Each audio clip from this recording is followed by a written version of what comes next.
So I also have some thoughts about characteristics that are good for founders of communities, people who wanted to get the ball rolling.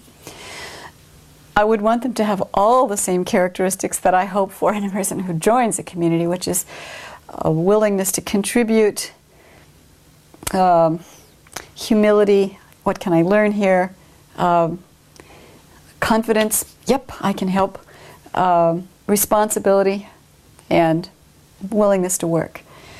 In addition, I would want founders of community to be people who know that they need to have a variety of kinds of skills and practices to get the place going.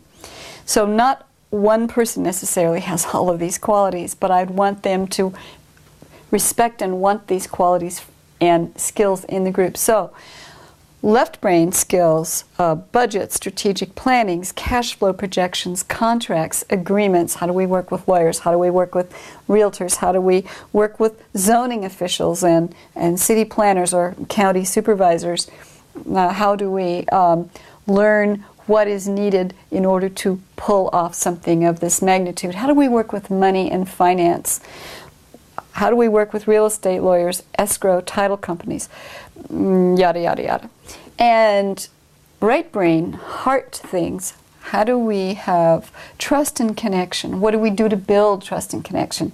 How are we at our communication skills? Have we learned nonviolent communication process, for example?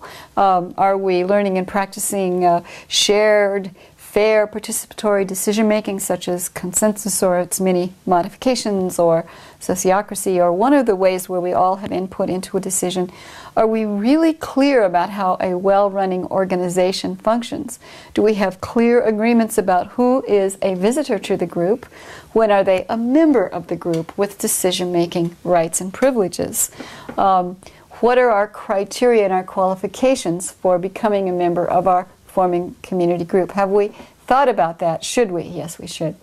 And so they know how an organization functions well. I think this is more left brain, come to think of it.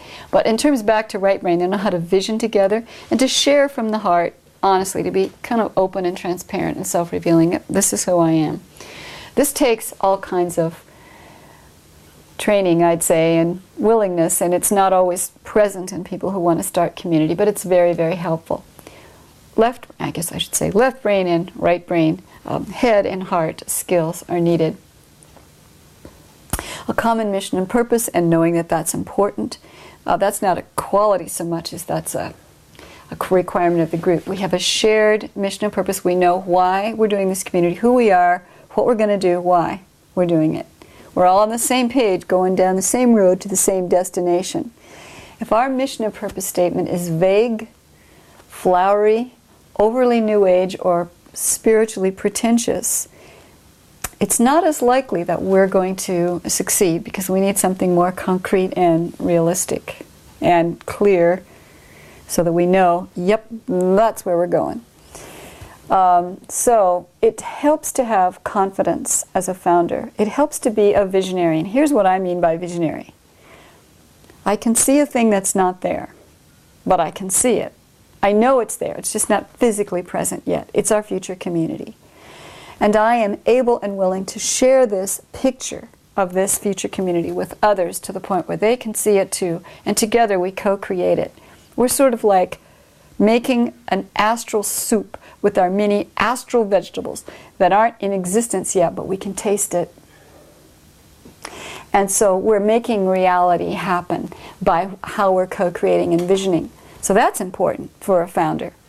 Another thing that's important is patience and persistence.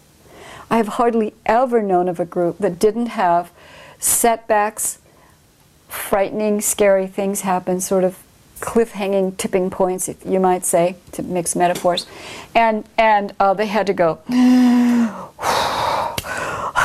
this is hard, okay, let's keep going. Patience and persistence. When you're joining a community, that's been done, so you don't have to have so much patience. Well, you have to have patience to be in a community, that's for sure. Well, yeah, you have to have persistence, because you have to hang in there when it gets rough, you know. But to start one, it takes more of it, I would say. It also takes money. And that can be, together we can raise money, together we have money. One of our members serves as a kind of a financer and purchases the property, and then we have individual promissory notes to pay back that person with the money. So it takes willingness to work with money and to be comfortable using money as a tool and resource to make this thing happen. There have been people who have said to me, I'm going to start a community and it's going to be like this, this, this, and this. And I'd like to come to your workshop, but I can't afford your workshop. And I say, okay, the workshop's $200 if that's what the host venue is charging, which is common for a weekend workshop. And you're saying that that's out of your range. And they'll say, yeah. And I'll say, well, you know, it takes from a couple of $100,000, depending on to a couple of million, depending on where you're purchasing property, what the land values of that city or town or countryside are in that part of your country. And then there's the development costs and the permitting costs and the legal costs. Well, why don't you get my book? Well, I can't afford it. Well, you can get it from the library. I mean, people need to get realistic that it takes money, unless you're going to rent a big house somewhere and share it. Community in a few weeks doesn't cost a lot. Just first and last month's rent and a security deposit. Together you can raise that. So it need not be expensive, but if you're going to buy land, it's going to be a land-based residential community in a city or in the country. It takes money. It takes willingness to know this, deal with it. Okay, other characteristics of founders. Patience. Oh, I said that. Oh, good process and communication skills. Willingness to make process and communication and sharing and connecting and dealing with conflict and having a conflict resolution and policy in place early on before you have conflict. Like children in a school do fire drills when there is no fire, so that if there ever was one, they'd know where to go.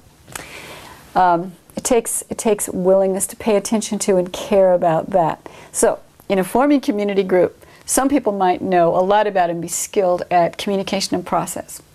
And other people might think, what the heck is that? But they know a whole lot about legal and financial. But these folks here who know a lot about communication and process skill, they may not know about that. So that's why we're a group. We share the resources of our characteristics. We keep each other encouraged. We keep each other buoyed up and aimed toward that vision. And together, we go create that community.